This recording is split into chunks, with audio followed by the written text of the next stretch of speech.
You can feel the torque for days in this thing.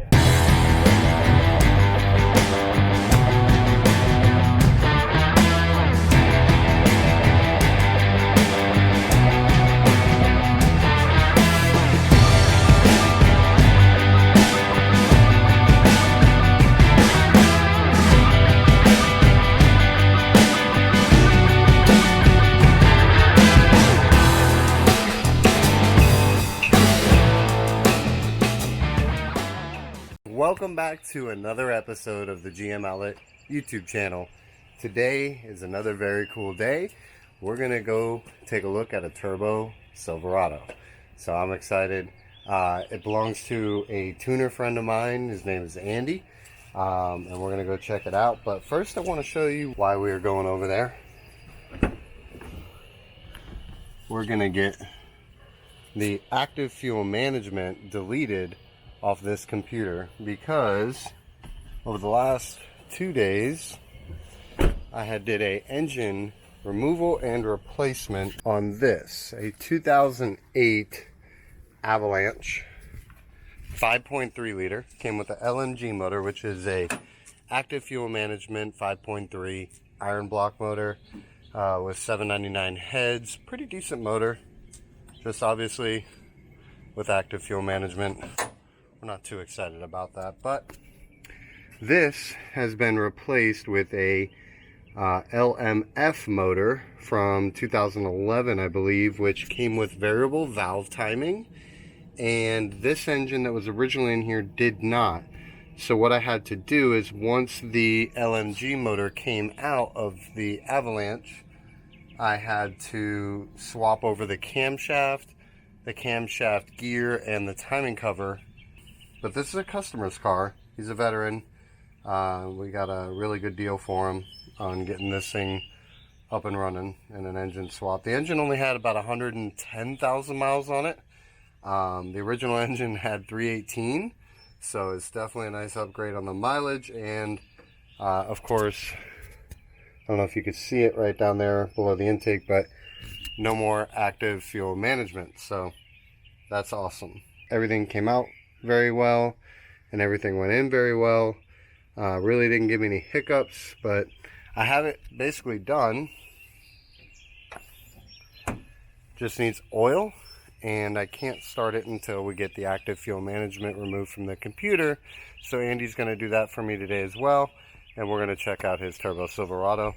So pretty excited. I believe it's 2015. I'm not sure on the year, but I know it's a Gen 5 motor, so I'm excited for that. And we're gonna head out, go get gas, get something to eat, and meet him at the shop, which is a pretty cool shop as well. Belongs to another customer of mine, the Rover company. And basically what they do is they take Land Rovers from the 60s and the 70s and you know, back in the day, and they bring them from Spain, they bring them from Africa, they bring them from all over the world, and do complete custom one-off builds on these things, and they put LSs in them sometimes. So that's how I know them, and I don't know, maybe we'll shoot an episode on them too. But let's get a cold start of PETA and hit the road.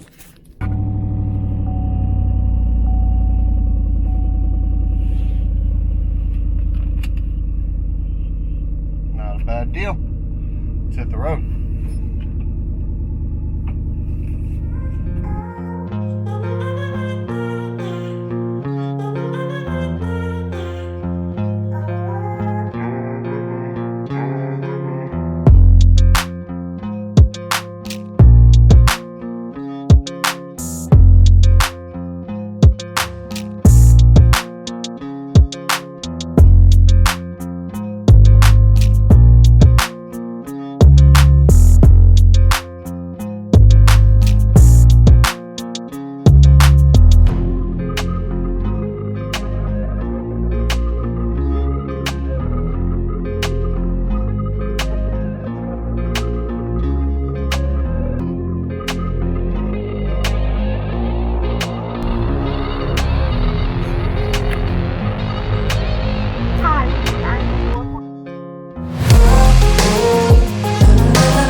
and we're gonna get this thing tuned. He's opening up the doors now, and then we're gonna check out his turbo Silverado. Give you guys a little peek. And what a beautiful day today. Gorgeous day. Let's go. Thank you, sir. If you guys want to see something pretty cool. So it's a 2018 4.3 non-active fuel management Gen 5 motor that's going to be going in one of these two. I think it's going in this one. There's a lot going on here, I promise. Over here is a LQ4 under the tarp with a 4L80. That's a 6L80 going with this V6. And then they got a 4L80 LQ4 6-liter over there going in one of these as well. So there's a lot of stuff going on. And then Andy has his bay with the dyno. Mustang dyno, right? Yep, that's Mustang. Right. So this is Andy. I wouldn't necessarily call him a tuner because that's kind of a downgrade to what he's capable of, because you're more of a programmer. If a car has a module in it, he can talk to it and basically get to whatever you guys need to get to. So how do they contact you? So PCMtuners.com is the website. We'll absolutely the best way. My phone number's there. Okay. Text me, email me. We'll put a link in the description of the website. And do you have Facebook? I don't have Facebook yet. Oh man, he's stuck in there. I'm bad at social media. He's still on MySpace. So I've known Andy for what, like 8 months, right? Yep. Almost a year. Yeah. This is the first time me and him have actually met in person, which is nuts because me and him have spent hours on the phone talking and, you know, brainstorming, talking about his setup here, what we got going on with life and business. And I've gotten to know him really, really well. And a lot of customers have reached out to him, got some work done on their ACMs, and does a great job. Turnaround is great. So if you guys need any ECM work tuning, you know where to go. Pat's Delete. Yep. Ford, Chevy, Dodge. So Pat's Delete if you're a Ford guy. I know this isn't a Ford channel. Skim Delete for engine swaps on a Dodge channel. Yeah. And the short version of the overall business plan, my business plan, I've got at least a stage 1 tune for everybody and everything. So that's all your domestics, Ford, Chevy, Dodge. All your Europeans, BMW, Audi, Volkswagen, Porsche, you know, what do you got?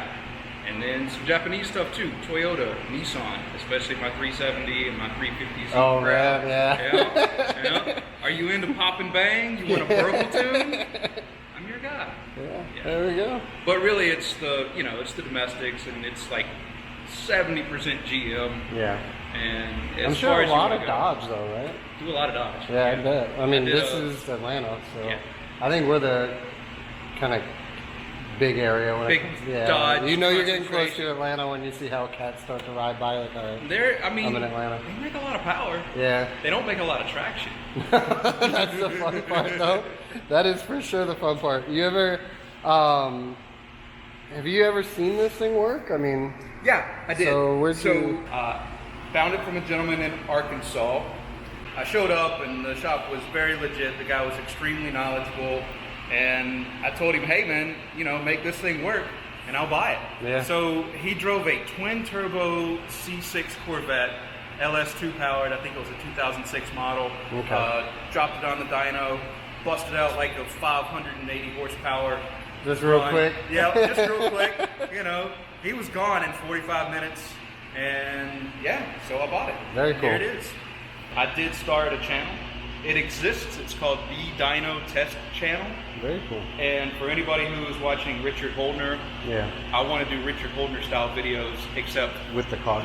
With the car on the chassis dyno. Very cool. And then talk about this cam, this setup, this much ignition timing, maybe review the tune a little bit, all of that. And then you'll see here's what the power you get, here's what your torque curve looks like, right?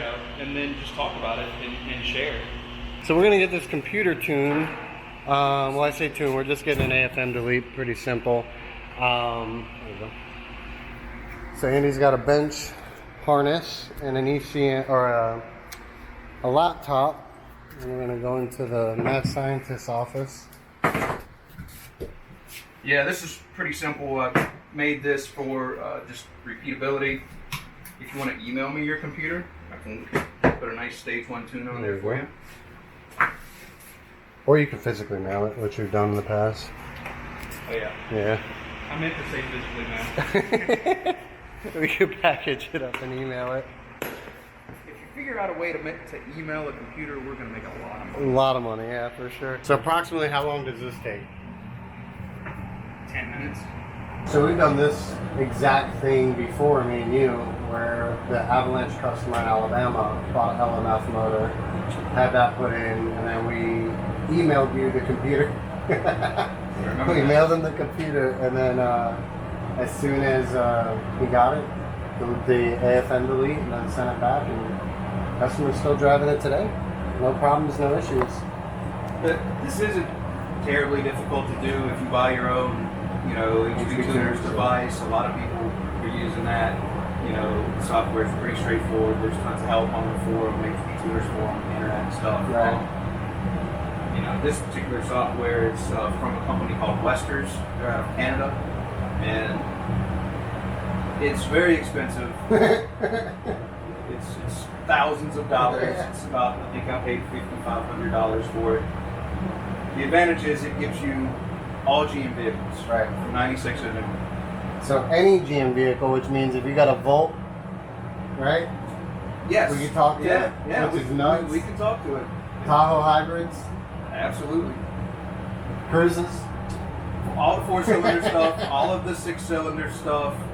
all of it. I had a little turbo Cadillac, the ATS, the 2-liter. Yeah. That was a fun car, all-wheel drive. But you know that anxiety that you get when you do some serious engine work and you're ready for that first start, and that anticipation that you have for that first start has been there since I finished. So I'm like, I'm dying to get this thing started. It's gonna work. Oh yeah. So we're gonna check out the truck, you guys, and like I said at the beginning, I thought it was turbocharged, but it's actually supercharged. Me and Andy haven't talked a bunch about his truck, so I don't know a lot about it. So I'm gonna learn just as much as you guys learn right now on it. But let me tell you, so the first thing I want to say before, because you're not gonna, I guess you'll hear it on the video, but this thing is dead quiet, and the point of it, from what I can tell, is it's a sleeper truck. It's not something you would really suspect at all. So tell us about the truck, brother. Sure. It's a 2014 Silverado crew cab. It's a 5.3. It's the L83, the first generation of the direct injection engine. Yep. So this is the Edelbrock E-Force Supercharger. This is the Eaton TVS. This is a 2350. So a 2.3 liter blower. Very similar to what they put on like your LSAs, your Z06s, your LT4s, your Z01. Or is that a LT4? Okay. Yeah, those are all Eaton blowers. So it's a twin screw positive displacement blower. Other features are this has a Texas Speed Stage 1 cam swap in it. So it's like a 212, 220, and like 635 a lift or something like that. It is still a truck. It's got long tube headers on it. It does which have is, long tube headers. True that's long surprising. tube headers from American Racing Headers, which I really am pleased with them. I'd had no experience with the company, but heard very good things about them, so I bought them. These bolted on, on the lift, even with the 4-wheel drive, look, I think you could do these headers in 2 hours. Yeah. Like finished. Tools are put away, you're done. And it connects, so if you buy the headers and you buy the X-pipe and the crossover and everything together, it's expensive. It's about $1,800, but it all goes together nice and neat and quick and easy, and it connects to the factory exhaust directly. So it's just a straight up bolt on. It's the definition of bolt on. Are the cats deleted? This one does have no cats. I do have the crossover pipe with the catalytic converters. I'm planning to make a YouTube video on that because I expect that I run cats generally, but I bought both the catted and the non-catted. Okay. When I bought it, the catted wasn't in stock, so I back ordered it. Right. But I went ahead and bought the X-pipe, and that came in later. It came in later. I want to make a YouTube video about it. I expect that the catalytic converters are only going to cost me like maybe less than 10 horsepower. Okay. So might be worth it. fuel efficiency? I'm gonna run cats because I don't know, man. I'm just Well, gonna so run cats. PETA's straight pipe with all 3 cats, you know, and it's, to me, it sounds really good. That's not what you're after in this case, but I'm a fan of leaving factory cats for the most part, you know, so it's kind of cool to see how far you can get with factory stuff and like efficiency stuff on there and still be able to put out numbers, which is really cool. And you're hitting that even on the level of being a sleeper, because I'm telling you, this thing drives by, you have no idea what's under the hood. So it's crazy. It's very cool. And I really wouldn't expect the long tube headers to be there either, because those are pretty noisy. They can be. Absolutely. Right? And if I had an open free-flowing exhaust on this thing, it would be very loud. It would be, cam swap Silverado loud. Yeah. So, but again, it's like, what are you trying to do? I'm trying to have something fun that I can drive every single day, put the family in, wife and kids. Yeah. Nobody's complaining and saying, hey, this thing is loud, this thing smells bad. Yeah. And it doesn't. When you drove by, it didn't smell bad.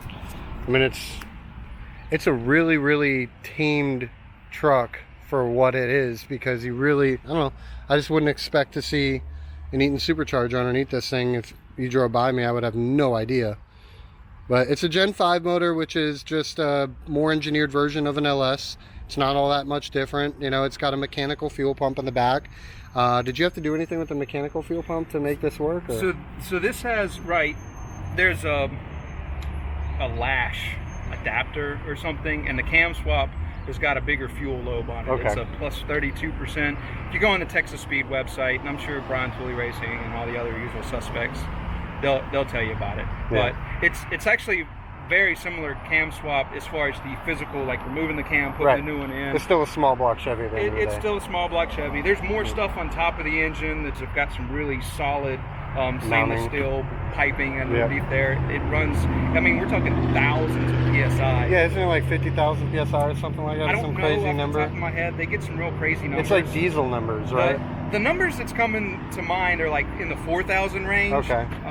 Don't quote me on that. Yeah. Or me, because very high pressure. Yep. It's a direct injection system, so it's got to go directly into the cylinder and be able to withstand that back pressure that it's getting. And a lot of guys, from what I hear, there's, I'm in the salvage business, I guess you could say, so I see a lot of engine fires with the Gen 5 motors. Really? Yeah, a lot of them. And I mean, when I'm saying, like, let's say there's 1 out of every 70 trucks for LSs, for Gen 3 and Gen 4 trucks. For the Gen 5 trucks, you're talking like 10 out of 70. Wow. Like, it's insane the difference that you'll see, and I think a lot of it has to do with that direct injection system. But I think that it's not necessarily from the factory. I think that those are people that mess with it at some point or another. Okay. And don't either reuse the seals that go back in them, or they don't bolt them down correctly, or what have you. I could see that being a problem. I did do all new injector seals, and I can tell you that when I first fired this thing up, I didn't, either the seal was bad out of the box, or possibly user error. Maybe I scraped it up as I was putting it in. It run like garbage. Yeah. And I thought that there was something mechanically wrong, or maybe it was out of time, or had a gear. The anxiety that day, right? Exactly. Long story short, it was just one of the injectors, I think it was on the number 1 cylinder, had a massive compression leak. Yeah. And so, and it takes a lot of pressure, like we were saying. So I mean, one little leak is a big deal. It's not. Yeah. You can have an okay seal on a port injection engine, but on a direct injection, there's no room for error at all. This would be equivalent to having a spark plug loose. Right. Exactly. You're just going to get misfires. The compression's going to go right up through the injector. So. Exactly. Yeah, it's finicky, but at the end of the day, like I said, it's a small block Chevy. It's not crazy, but it is really neat to see how much engineering has been done to get us to this point. And these things are super stout. They can withstand a lot of power, a little bit more than Gen 4 LS motors. The cranks are forged from the factory, I believe, right? I think it's all forged. Yeah. I think it's all floating pistons and connecting rods. All that. So they threw all the technology at it. But yeah, it's a really neat truck. It's a work truck style truck. He's got his toolbox. What drop do you have on it? This is a 2.4 drop. Okay. So it uses spindles in the front. Just spindles in the front, spindles. right? Yeah. Everything else is factory, even the springs, even the shocks. And then the rear, I didn't want to do an axle flip kit or anything like that. It's leaf springs. Interesting. That's all it is. So 2-4 drop on a Z71 4-wheel drive. So it basically sits about the height of a 2-wheel drive truck. yeah, it's actually really level too. I like it. That's super clean. It's my favorite color, Summit White. I'm ready to take it for a ride. You want to go for a ride? Yeah, let's go. All right, cool. Let's do it. Leather seats. Actually, I did buy these seats from, I don't know, eBay, and they were originally cloth seats. So I swapped in. So you guys can hear how quiet it is. It is nuts. That's going to be a really neat project right there. Could be. Could be, potentially. I'll buy a 5.3 from Andrew. Yeah. We'll do a full build. We'll do, send the cylinder heads off, get them ported. All that. Buy a big nasty stage 3 cam. I just filled this thing up with E85 and then I just reflashed the computer, so I might need to drive it for 5-6 minutes. Yeah. So it can relearn and recognize that it has E85 fuel in it. So that's your wideband, you said, right here? This is the AEM wideband, yeah. In a truck that sounds almost like a hybrid. I highly recommend this particular wideband. It has a feature where you can connect the USB over serial connection. Yeah. And you can data log it directly into HP tuners. Okay. In the scanning software. So because it's digital and it's communicating over a network similar to CAN bus, it's very fast and it's very accurate. The downfall with, a lot of guys will run an analog wire, a 5-volt signal into their scanner, the dongle from HP tuners or whoever it is. And that 5-volt signal, 0 to 5 volts, represents whatever fuel ratio. But that has problems. You can have some grounding issues. And long story short, I really like these AEM gauges. So, well, they do their job right the first time. They do. Shall we? Let's do it. All right. Let's see what this thing does. Oh my God.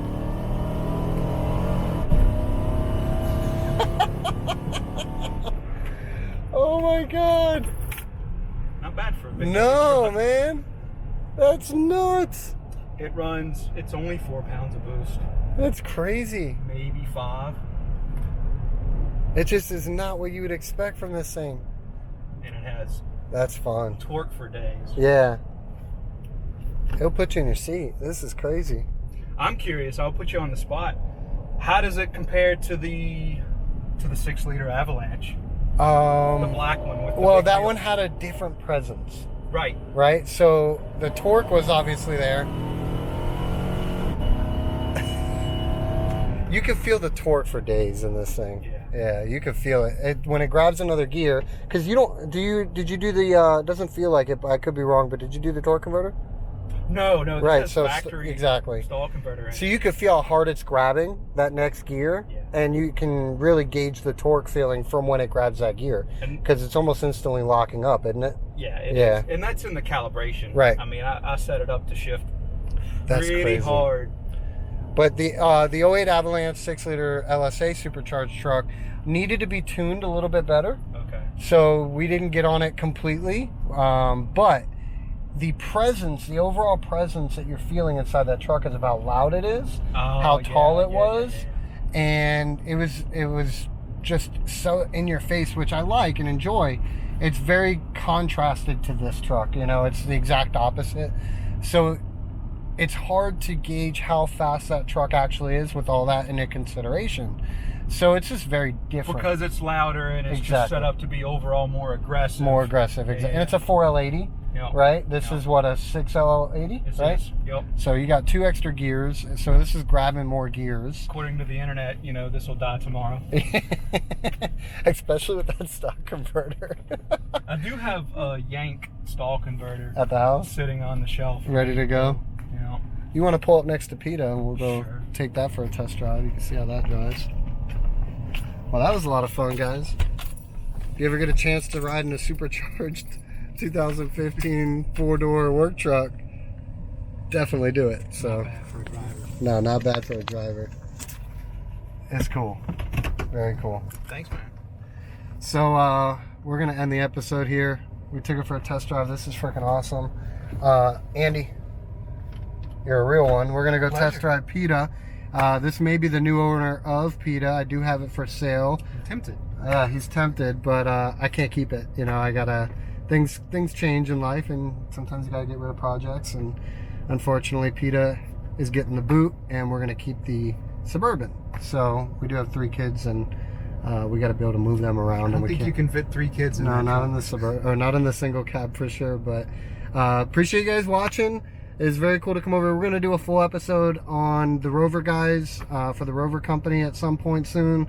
I think they got a lot going on over here that you guys really would be interested in seeing, and they're only 30 minutes from the house, so it's pretty convenient as well. But maybe that'll be the next episode, and we'll catch you guys there. Thanks for watching. If you're new, please subscribe. If you're not, and you are subscribed, thank you so much for watching, and thank you so much for subscribing. I really appreciate it. I like making the videos, and thank you guys for hanging out with me. We'll see you on the next one.